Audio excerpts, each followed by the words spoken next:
मायक्रोबायोलॉजीचा last chapter आहे बघा 11वा, संसर्गजन्य रोग. तर याच्यामध्ये संसर्गजन्य झालेल्या रोगाला स्वतंत्र ठेवणे, वर्दी देणे, जंतुरहित करणे, लसीकरण, उपचार आणि आरोग्य शिक्षण असं भाग 1 मध्ये आहेत बघा पॉईंट.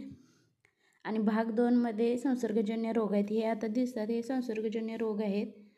मग ते काय काय आहेत, त्याच्यापासून काय काय होतं, त्याची लक्षणे काय आहेत, याची सगळी माहिती आहे. झूम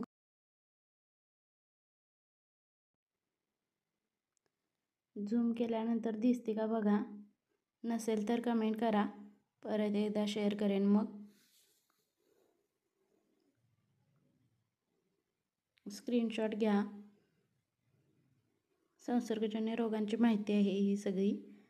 आपले चॅप्टर इथे कंप्लीट झालेले आहेत मायक्रोबायोलॉजीचे.